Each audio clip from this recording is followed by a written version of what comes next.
All right, so hot off the presses from Mom Money, I just got a text, okay? And she knows who we're covering today. And she said, oh, that's right, Susan Smith, second or third most hated woman in the last 25 years, followed by red heel emoji, woman sign emoji. Can you name the other two women, Kate? This is a tough one. It's a tough cue. Oh, I love this cue, though. Yeah.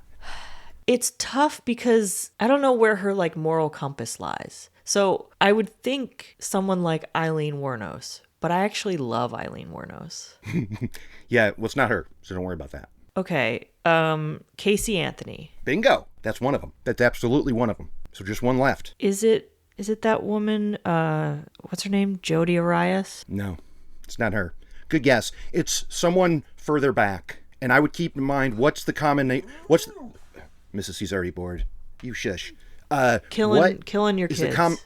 Yep, bingo. Is it the woman with the long brown hair who drowned 3 of her kids in the bathtub? Does her first and last name start with the same letter? I don't know. I read this Anne Rice book, or Anne Rice. We both read this Anne Rule book about this lady, but I've totally forgotten it, so I can't really answer that cue. You got 2 out of 3, though, so I mean... What's the third? Diane Downs. Oh, Diane Downs, of course. Yeah, Mom be hating on some baby killers, understandably. She's always accusing me of being too nice to the lady killers. And I've got good news for you, Mom Money. Today I'm not going to be so nice to the lady killer, because I got a lot of thoughts on old Susan Smith. Hit the theme! I'm Lester Holt. Paul B. Howdy, ho lads. Kurt Money here, alongside my co-host, Cateline. And we're here to, I think, talk about a new Dateline, but I don't know who the hell this guy is that's talking to us today. Do you, Kate? I do. He's an NBC correspondent. He's not a Dateline host. I got nothing. Okay, it's like where to start with this. Let's just get the host thing right out of the way. It's hosted by a guy named Craig Melvin. Here's Craig Melvin. I don't know who this joker is. I read online that he's from, the Today Show and stuff. Great for the Today Show. If Lester said, here's my... when he introduced Blaine and stuff, when he's like, here's my fellow NBC correspondent, I'd say, you're welcome to the team, Craig. Let's see what your personality's like. But they don't say anything about it. And also, Kate, this goes back to old Dateline cases in the 90s, but we don't see who was asking the cues back then. And I can't find online, but something tells me it's MURPHDOG. Something tells me this was a MURPHDOG case. Well, they did show MURPHDOG's interview with the jury. For this thing? MURPHDOG makes an appearance on this episode. Yeah. No. A few weeks after the verdict, Dateline's Dennis Murphy talked to 5 of the jurors. Okay, this is the least amount of times I've watched an episode over again, so, I mean, I hope I'm wrong, but I have no memory of MURPHDOG popping up. And I was on my high horse. I do think this was the Murph episode because MURPHDOG's asking him questions and he's looking old but young at the same time, and his hair's like a floppy, moppy mess. Okay, well, you know what? I hope that's true, because that just confirms my point, is that when Keith did this with Devil Wore White, he talked about it, and we got to see old Keith asking cues. But now we've got a new guy in, and we don't see the old host asking cues from the 95, 99, or 2000 interview. And I just, why the hell not? I'm going to be real with you, Kurt. What's up? This makes me concerned for Murph again. Yeah, I'm right there with you. I was thinking proof of life, we're having fun. We got the proof of life. We can confirm he's alive. But genuinely, I mean, we're almost on the year mark, March 15th of last time he hosted a new episode. Oh, man. Here's Dennis Murphy with Deadly Swap. What's going on with Dateline this year? I'm a little worried. I don't know. Jokes aside, is he okay? I'm really scared. Health-wise? Yeah. Yeah. Because we love him.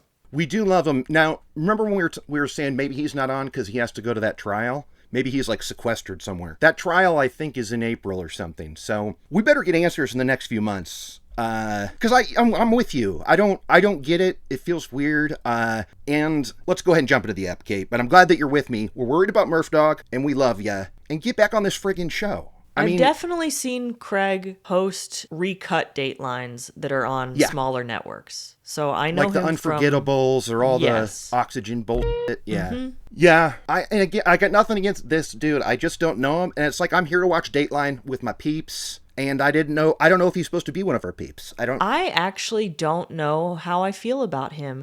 I don't like the sound of his voice. It's a little gravelly. It's gravelly, and it sort of, maybe that's an ASMR thing for me. It feels a little scratchy in my ear, not in a sexy gravelly way. It's in a please stop. You sound like you're in pain kind of way. Yeah, and look, I know this case takes place in his hometown in South Carolina, so that's a good reason to have Craig host it. He's also African American, which is also good to come into play with this. But he didn't weigh in on that angle of it. He just... He got to say a lot of times, repeating what these white people say, that, hey, the black people were very cool with us at the time.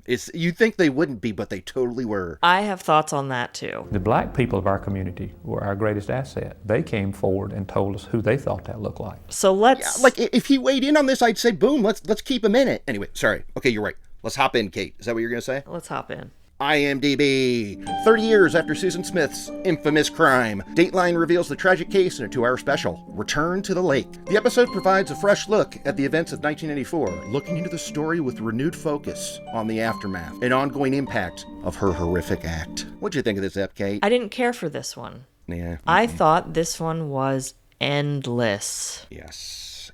Endless. Just Stinkeroo. wrap it up already. Yeah. And it's like, who can you guess what they're going to say more? A defense attorney or a prisoner that we're going to talk to who wants to be on parole? It's like, let me guess. Did she find God? Is she finding God in there? You know she found God. I am a Christian, and God is a big part of my life. Like, nothing against finding God, but that's the play on parole. 100% against finding God. Look, I'm not hating on... But look, I'm just trying to play like even Stevens here. I don't know. But anyway. Even Stevens. I'm going to bring back that clip of Beans. Beans. Remember when you introduced me to Beans? Can't I hang out with you guys? I don't have any friends. Poor Beans. I was watching an episode of Buffy yesterday. Okay. And Beans was in it. Whoa. Was this during Even Stevens? Was this post or pre? Like, what was he looking? Was he looking like... Pre. He was definitely a little kid. You're not a real pirate. Real pirates live on boats and don't look stupid. Hey, do we get your opinions on the Buffy revival that's cooking? Oh, I'm interested in it. I think it's... The people involved are unexpected. It's like Chloe Zhao. Yeah. You're not thinking old Jaws is going to get back in the game. He's not welcome here. Right? No, he's not welcome. I just think that it's cool that they're going to let someone who grew up with it take the reins a little bit. Yeah. Because what happens a lot is the opposite, and then it's just terrible. It's always terrible. But let someone who genuinely loves it be at the helm. Yeah. But, I mean, please correct me if I'm wrong, Kate, but I bet Alex Kurtzman says that he loves Star Trek. Yeah, but... Sorry, I don't mean to bum you out even more. Should we stick to this bummer? Yeah. Return to the lake. You know, I was hoping we were returning to Lake Bitterroot or whatever, so we could talk about the friggin' dude with the water of the plane and stuff. But this yellow thing, you know what I'm talking about? No. It was like a super boat looking thing. But no, it's a lake where some kids were drowned. That's not what we think at first. Let's hop into this. 1994. Susan Smith knocks on her neighbor's door, is frantic, and she's like, oh my God, my kids were stolen. And this is how the episode opens, right? Yeah, she tells her neighbor that she was driving through town and was stopped at an intersection. And a man came up with a gun and got in the car and forced her to drive. And then at some point, she got out and he took off with the car and the kids in the back seat. Yeah. And then she's adamant about how this was a black man who did this. Yeah, that's the first major red flag. Like, you're thinking young kids, she's in a rocky marriage, she's getting a divorce. Like, postpartum depression is a real thing. But I don't think that racism is a side effect of postpartum Depression. Nope. You know what I mean? It's like that doesn't... I feel like she came to the table with that. And it's never more clear when she goes, I mean, if you see a black guy with 2 white kids, I mean, come on, that's not right. Or whatever. It's like, Susan, are we supposed to be on your side right now? Totally. I mean, this is the black guy with 2 white children. Obviously, they're not his. Anyway, so she's got this story that a black man held them up, said, you can go, but I'm keeping these kids. And then begins a 9-day search that lights the media and the nation on fire, as Dateline tells us in a few different ways. The tragedy that gripped a nation 30 years ago and still won't let go. This was everywhere. Do you remember this? This news story was all over. I was too young to really remember. I was 8. Yeah, I remember hearing about it after the fact. This was definitely a thing that I was like, Mom, Money, what's up with the story? And she goes, oh, this dumb lady drowned her kids. Like, that's all I remember. Even saying Susan Smith, I'm like, I don't know who that is. No, I definitely recognized her. I know about this case, but I don't remember it as a kid. Yeah, so the big hook for this Dateline is that they talk to Susan Smith because she's trying to get parole. And that's at the end of the episode. But was that like recently? I assume that's why this is happening? Yes, or... because Lester said at the beginning that it was an update with new information, new developments, which was a huge letdown when we realized it's not an on-camera interview. It's not even a phone interview. Yeah. They're letters. It's just, oh wait, we see her on a Zoom call though. That's with her parole board. Wow. But the updates came on slipping today, Kate. The updates are the Dateline producer writing letters back and forth with her. Wow. That's terrible. And I don't remember that either. That's crazy. Kurt, did you watch this one? You know what? I did. As you know, we were banging out a Patreon up yesterday, so I did not get as many watches. Hey, but you know what? It's this episode's fault because I tried to watch it so many times and fell asleep. So then I've seen it twice. Oh, it's definitely boring. Yeah, so I mean, come on, cut me some slack. I don't know. But anyway, so the 9 days begins. There's like a media onslaught. We have Susan Smith and her soon-to-be ex-husband on camera, left and right, arms around, holding hands. Please, whatever you can do, bring our kids back to us. I love my kids so much. If anything ever happened to them, I'd be so bummed. My name's Susan Smith, the mom.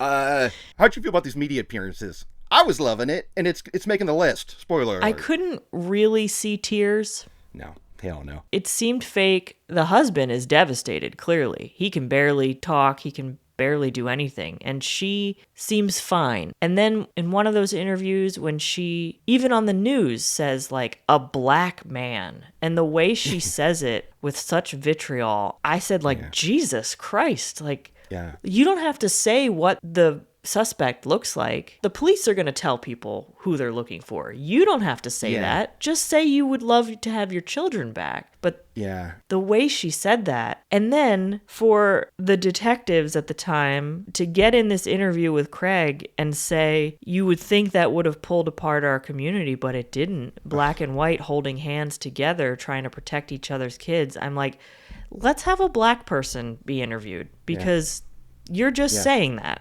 Yeah, and again, if Craig Melvin grew up there, how did he feel about it at the time? Because he was one of those people, supposedly. Mm-hmm. And it's just so telling that it's a bunch of old white guys going, you'd think that the blacks would be mad at us, but we were actually cool and holding hands. They said the holding hands thing. Yep. That's a real thing. They did. That's a real thing. There was such love. Blacks and whites, arm in arm, hand in hand, holding on to each other's kids. This is embarrassing on Dateline and just in general. I think it's a joke. But yeah, I mean, twice they go, the community really rallied. It's like, I don't care what you think, old white guy. No. I don't believe you, for one. I don't believe you. No. Instead, it brought people together. Okay, so you're thinking 9 days, this kind of falls apart quick, and there's a lot of reasons why. Number one is this mourning couple that's so sad and loves each other.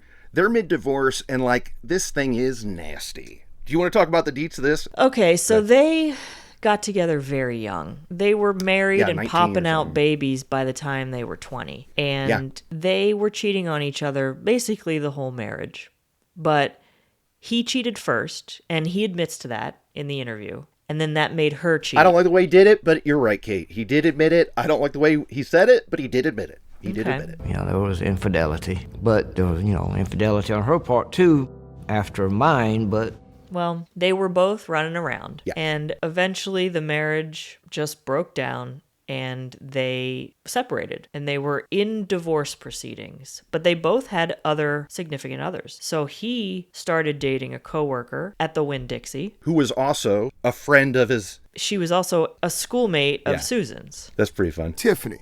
Yes, the same Tiffany who knew Susan in high school. So she knew Susan, and it was unclear if she knew that he was Susan's husband, because she says she saw him for the first time when she went to work stocking shelves and was like, oh, who's that? I just remember the day that I started when I walked in the door and I saw him stocking shelves, and I was like, But it's like, that's your friend's husband. Yeah. In a small town, wouldn't you know that? Yeah. Is this a small town? We'll find out. That was weird. I wasn't sure if she was saying, ooh, look at that ass, or like, hey, look who's on the market again. Like, I didn't know which one it was. Yeah. This is our second Winn-Dixie talk. We had a murder in a parking lot there once. We did. I I think it was a MURPHDOG deadly swap. It might have been a MURPHDOG deadly swap. Future Kurt, confirm or deny. Thank you. Okay, so what's nuts is, so she said that she was at this stoplight and this black guy took her kids. Now, it just so happens that her ex-husband and his new girlfriend are like tailing her. Like, they are following her around in hopes of catching her being unfaithful so that it's ammo in the divorce. And so I had put on my PI gear, my ball hat and everything. And this wasn't the husband doing the tailing. The husband's new girlfriend, who she thinks this is hilarious. She's like, I put on my PI cap. I'm like, this ain't something to brag about. I know. I was surprised she wanted to say it on air like that. Oh, it's gross. But I guess because they've been married for 30 years and they're happy, she doesn't even think that maybe that would look bad. Yeah. I don't know. So we were wanting to try and catch her and so he could countersue. But yeah, so she was tailing her. What did she see her do? When I heard that, I was just so like, but how is it ammo if you're both dating other people? I don't.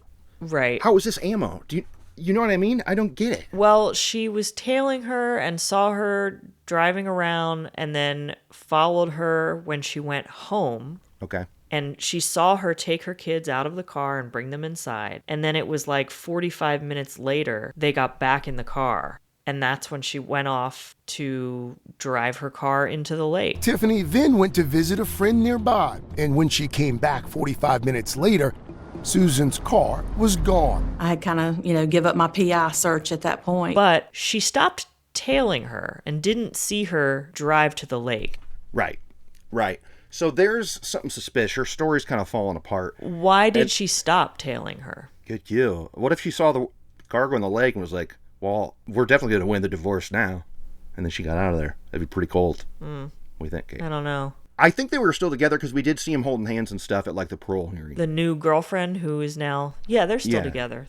They were showing family photos, them with their daughter. And their daughter's grown, she's like almost 30. And we talked to the detectives. These weren't dinguses necessarily, other than all the black people loved me. Other than that, they were okay. But their biggest move here is a classic that we've seen over and over again, which is the bluff. Now, first things first is they go, yo. There's no way that you were at that stoplight because you were the only car there. And these are automatic traffic lights. So if there's no cars, it stays green. Mm-hmm. This was a nice bit of business in detective work. I thought this was good stuff. It was. A car has to be at the opposing light in the intersection to make the light change. Without another car, the light would stay green. So she agrees to take a polygraph. Yep. And after the husband passed it. He passed it. Mm-hmm. And so now it was her turn to take it, and she was really nervous. And the husband was talking about how he was kind of coaching her about how to stay calm and just give them what they need. Yeah. And she did not pass it. She bumped on when they started asking her about the intersection where this happened. That's where it kind of flagged in the test. When you had heard that she had failed one of those polygraph tests, what'd you chalk that up to? I didn't put a lot of weight into it. And so they pull this what'd you say? It's a bluff, but she changes her story to another location. She does. She says that's where the bluff happens. You're right. He says, this one part of the test, it flagged that you may not have been truthful. Are you sure that's the intersection where it happened? Mm-hmm. And then at first she's like, yeah, of course I'm sure. And he's like, okay, but are you sure? And then tells her about the light situation. And then she's like, oh, well, in that case, it was a different town 15 miles away. Yeah. Oh, the more I think about it, I might have been way off. Right. And he's like, okay, let's go there. Let's go. He puts her in the car and they go to this other town 15 miles away. And she can't really pick the spot. She's like, I think it was here. And she had some hesitancy in actually picking out the exact location, but she did. She finally lands on this intersection. She's like, oh, this is actually where it happened. And the cops pull the bluff card. And they say, whoa, Susan. This is actually where drug trades happen, and we have cameras all over here. We know that you're lying. And what's Susan's reaction to this? They don't have cameras. No, it's a bluff. They don't have shit there. But Susan thinks that they have a drug drop camera hidden there. And she buys it, hook, line, and sinker, breaks down. She spills it all right then and there. After 9 days. Susan Smith completely lost it. She broke down, started sobbing. She cried. She said she was so ashamed. And then she asked for my gun. And she tells them where they can find her car and her kids. And it's in the lake. And we've got a red Mazda Protege, I believe. Yeah. Was she trying to kill herself and then got out and didn't go back for the kids? What was her story of what happened? Well, yes. She claimed that she drove to that boat ramp and was really struggling over several minutes of whether or not she was going to drive forward into the lake or if she was going to... I think she said she drove forward and then backward several times and clearly wasn't determined to take her own life. And eventually she got out of the car and just sent it into the lake with the kids. Yeah. And claimed that, yes, initially it had been maybe a murder-suicide attempt, but then just became a murder attempt, which I don't really get the logic behind that. And one of her defense attorneys said that, sometimes people who are suicidal, they actually want to live. So there is kind of a struggle. They want to die and they want to live at the same time. And that this is more common behavior when it comes to doing something like this. People want to die and they want to live at the same time. I think this was murder. It was absolutely murder. Now, before we get to what the defense said the reason was, because I got to say something about this lake, Kate. It's funny, okay? The best jokes are when you set up and freeze everything to say it. I know the Enemy of the State had not yet come out, but if I was that detective who did that bluff, I'd have said, Susan, you say that happened, but there was actually somebody filming the migration of geese on this water from across the pond, and we have footage of this whole thing. Suze, I'm sorry. What's the truth, girl? Geese migration bluff. Okay. Have you ever seen Enemy of the State? It's pretty good. I have. A powerful man has been murdered. Holy. A hidden camera recorded the crime. Okay, so when the news hits that she actually killed her kids, it had nothing to do with a black guy. We finally see black people talking about this event. And they're like, hey, thanks for throwing us under the bus for no goddamn reason, right? Yeah. Everybody's looking for a black man and, I hate that she used this as a scapegoat to cover up the incident. It could have been anything else, but this is the way she chose out. So to cover that up and to make sure that the African-American community knows the Smith family is not racist, Susan's brother hops up to the mic and is like, listen, my best friend is black. And he said it's okay. Again, that's not really an exaggeration, Kate. He said that. I'm thankful, especially to many of my black friends who called me and to comfort me and to tell me that they still love me. Oh boy, this was a different time. We weren't canceling people yet, but this was excruciating. I couldn't, when he said on microphone that my black friend has forgiven me, I could not believe it. Many of my black friends, they still love me. Okay, so what was the husband's reaction to all this? This was very frustrating. We spent so much time with this husband, and a lot. He wanted to do this interview, but he didn't give Craig much. Craig was putting a lot of words into his mouth because he wasn't very talkative. He also kind of contradicted himself at times, where he would say that he was shocked, he couldn't believe it, but then at the same time he was like, oh yeah, I knew she did it. Yeah. And then later he was like, I don't want to let her win, I don't want to be bitter, but then he's going on and on about how she should never be out of prison, how she's a monster, how he visualized blowing her head up. It's like, which is it? I used to sit there and look at the back of her head. I mean, I get now he says he's forgiven her and he's moved on as much as he can. Yeah. The thing that really bummed me out, though, was when he said that he actually didn't have any memories of his sons. Ooh, that's tough. But Craig, we're here 30 years later, as you said, and I still have very few memories of Mike Lennox, and that hurts. And that's, I think, because, one, they were very young, and I think when they're not really people yet, what memories do you really have other than milestones of, walking and whatever? Right. But also she had custody, so he probably just wasn't even around them that much. She had custody?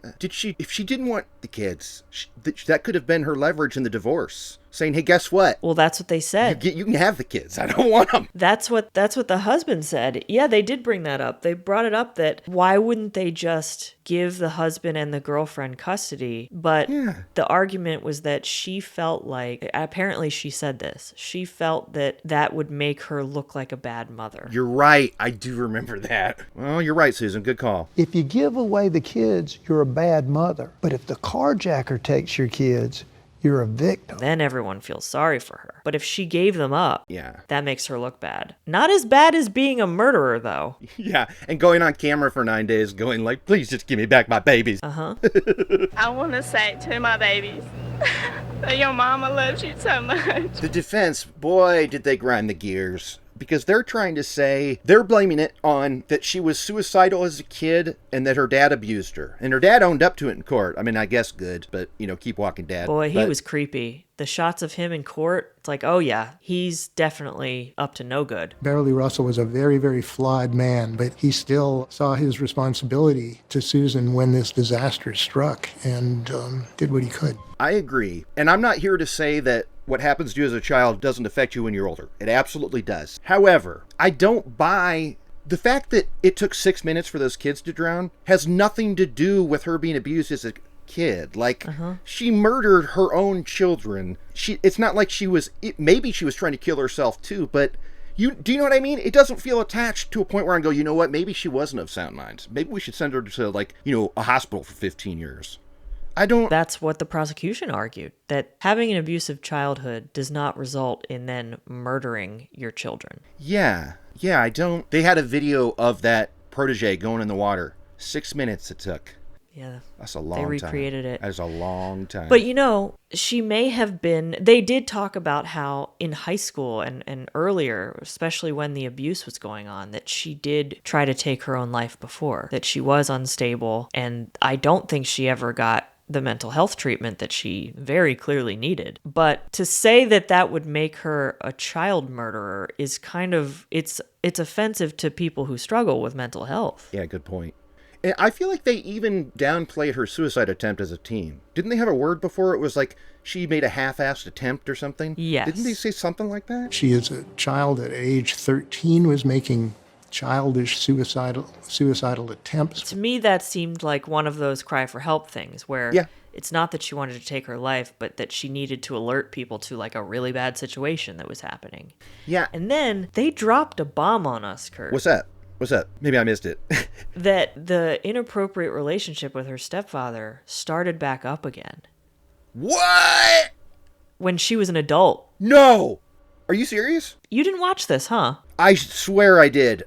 I swear I did, Kate. Okay? Don't come after me, Holtheads. Don't come after me. Are you... Well, let me be shook in this moment. That's pretty wild. I mean, we've had that happen once before where it was abuse as an adult, but it was not with the dad. Right. Start it up again. Yes, and that is why he paid for her defense. Whoa! Damn, that dude's evil. And then the defense argued that was also part of why she was trying to do what she did, because she knew that was going to come out and she would be publicly disgraced for being in a sexual relationship with her father. It had also come out that this sexual relationship with her stepfather had resumed. And look, she's 23 when all this goes down. I mean, that's very, very young.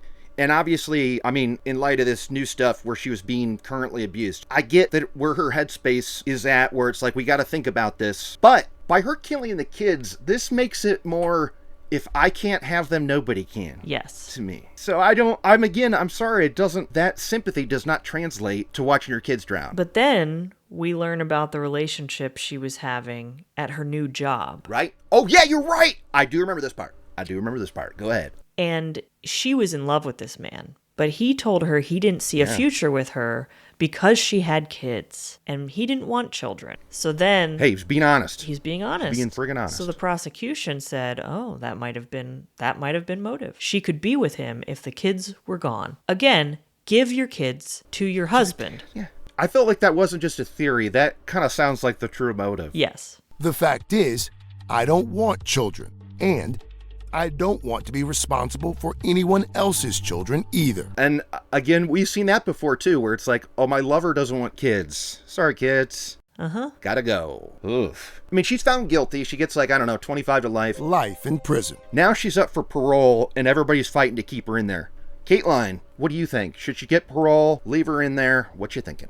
I don't know. She's up for parole every 2 years, so it's tough. She claimed she had been rehabilitated. She found Jesus. She's not a threat to anybody else, which may be completely true. I mean, a lot of time has passed. She's done a lot of searching and growing, and Probably can't have kids anymore, so no problems there. she's definitely too old to have children. Boom.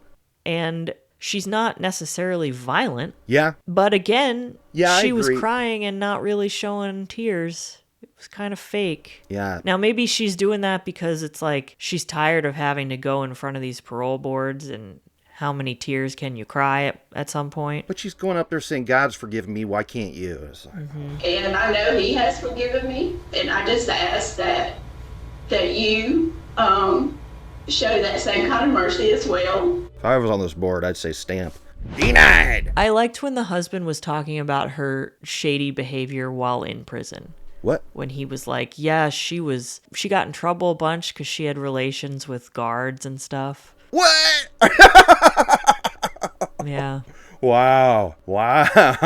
In 2000, 2 guards were fired and later convicted of having inappropriate relationships with her. And she said during her Zoom call, she was like, I made some mistakes. In here. But I've grown, I've changed. I don't know. Here's what's weird. If she got parole, I wouldn't be mad. I'm sitting here going, I'm not convinced. But why am I convinced that Pamela Smart should get paroled? She also is on this Jesus train. But I feel like, have you seen the specials on Pamela Smart? You know who I'm talking about? Remind me. It's what To Die For was roughly based on, the Nicole Kidman film. Oh. I believe that Mr. Gorbachev, I believe that he would still be in power today if he'd had that big purple thing taken off his forehead. She had like a sexual liaison with one of her students, and he was kind of a dum-dum, killed the husband for her. Yeah. And now he got out like 15 years ago or something. Like, he's long been out. Billy Flynn, who pulled the trigger, was released in 2015. But she's in there for life, and she has no options to get out. I don't know, I saw a special with her, and I was like, I kind of buy it. Like, she's been in there for 30, 40 years. She's an inmate advocate, studies music, and she does this. Praise dancing. It's one of the times here that I do feel free. What do you think? Well, I'm thinking about how some people do cold-blooded murder, first degree, and they'll do like 10 years. Yeah.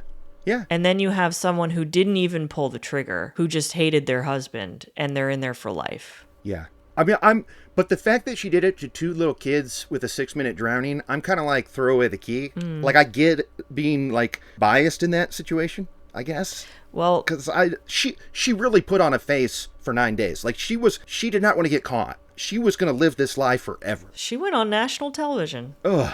But during that parole meeting, there was a whole bunch of people that came to read statements about why she should stay where she is. And her ex-husband, he talked about how he didn't even prepare a statement. Craig was asking him, what are you going to say? And he was like, oh, it'll be off the cuff. I'm not going to write it down. Big mistake. And then he just got up there and he said his piece, and the parole board denied her. But again, every 2 years this is going to happen. So yeah, I don't know. Eventually, I'm sure she'll get out. Okay, I got a rare Kurtfessional here. Kurtfessional. Here's what I know, Kate. At the time when I was really watching this episode, I did not see the last 10 or 15 min. Okay? Well, the last 10 or 15 minutes, it was just Craig asking the husband wrap-up questions endlessly. I thought he's like walking around with leaves and shit, like. But just over and over again, the same kind of questions over and over about trying to put a button on the interview to end it, and it just would not end. And I could even tell that the husband was like, "Okay, are we done?" Just Craig kept going. It was really Craig's trying to put his stamp on it, I guess. Like, really stretching it for airtime. Just yeah, it did not need to be a fatty. Hell no. Especially because everyone's so familiar with it. Yeah, other than us. Right. But I would say their target demo, Dateline's target demo, it's people older than us, I would say, and they're all familiar with it. Even our resident firefighter, McClizu, was familiar with it. He started telling me about it, and I was like, I haven't watched it yet. And he's like, it's an old story that you know. And he started to try and say it. And I said, shut your mouth, dude. Shut your mouth. And he did successfully. But even he looked at this like a rerun. So did Jillionaire. Oh, I bet. Jillionaire's pretty rough. She could be stern. I don't even think she watched it. Really? Mm-hmm. She's probably seen this a billion times. Because she was a primo age when it happened. Yep. Was she our age in 94? Well, let's see. She was 44. Well, on that reveal of Jillionaires' age, if Holtheads want to do some math, I think we go to those lists. What do you got? Kate's unnamed list. All right. It is a small town. Yeah. It's the kind of town where things like this just don't happen. It's Union, South Carolina. They got like one stoplight swinging in the breeze. And that came up. Classic Cateline. And that came up. VO happened. I loved it. In the tiny town of Union, South Carolina, it had just a few traffic lights. Now, it is close to Columbia, South Carolina, and that's a big college town. So it's not completely desolate. Okay. But I'm still counting it. Oh, absolutely. Absolutely. What else you got? The Mazda Protege. Carcade. Toot toot. Coming in. Said it was a black male driving a burgundy Protege.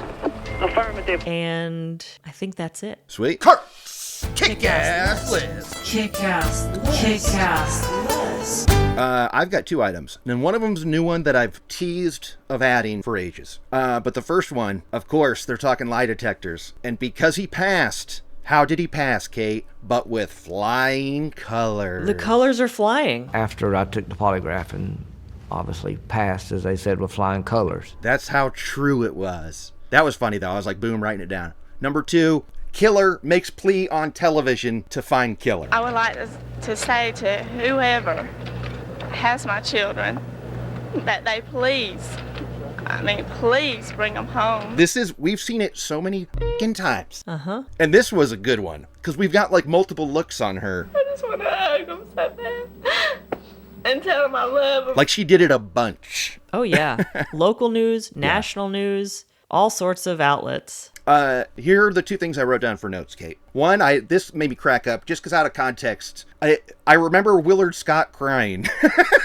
Sorry, when you know the context, it's not funny. I remember Willard Scott crying. But you remember Willard Scott? No. Oh, you don't? He's a bald guy, and he would do something with like a strawberry jam or something. But he did the weather on the Today Show with Al Roker. Him and Al Roker were TV buds. Not ringing a bell? I don't remember anyone other than Al Roker. Okay, well, he cried on cam. He did not say sorry, though, so that's why you probably didn't know it. And I would like to wear this white rose this morning. It's not a Cateline list item. And number two, this was kind of wild. We had somebody saying the word murder plus. We did, just like victim plus. What the hell is going on? I always tell people death penalty is like a murder plus.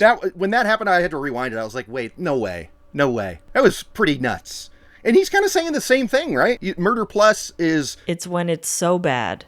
Like all murder isn't bad. I mean, I was questioning making fun of the plus thing last step. What is it? With all this innovation and disrupting that the tech bros do, why can't we come up with one other word than plus for everything? I couldn't believe it. But now I'm glad I did, because it's infiltrated non-streamer things. Like, this is clearly an epidemic now.